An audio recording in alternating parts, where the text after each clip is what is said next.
Banda 1:30 yan ang kulop na Biyembre 20. Nahiwarangan na ang tuna nga nagtakop san kalsada tikadto sa Barangay Bonifacio, sakop San Lope de Vega, Northern Samar, kasunod sa landslide nga nahinabo kanina nga aga. Sumala Kanchati Anunggay Tunog, Local Disaster Risk Reduction and Management Officer San Lope de Vega, Northern Samar. Gain paniguro sa Local Government Unit San Lope de Vega sa mando ni Mayor Bobby Salodario ang paghimo sin clearing operation gamit ang irabakho sa pagmaniobra sa ira operator. Nakabantayan mga sundalo sa 43rd Infantry Battalion sa mao nga lugar kay kaapi sira sa clearing team cluster. Ang nahinabong landslide sa kalsada tikadto sa Barangay Bonifacio ang ikaduha nga hitabo sin pag-ana sin tuna kanina kasunod sa unang landslide sa kalsada sa Barangay Kag-Agingay kahapon bagaw ni tunog.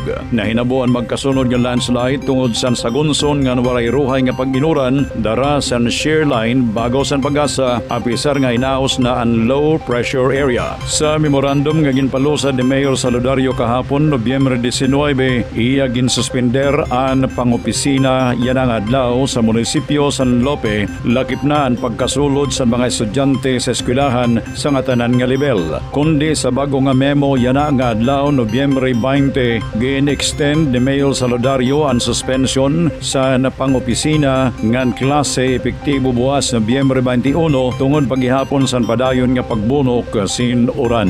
Sa kadayawan san Dios ngan pagserbisyo sa tao, ini ang Voice Radio 97.3 pinaagi san tagpasamwak niyo Amir Ortego.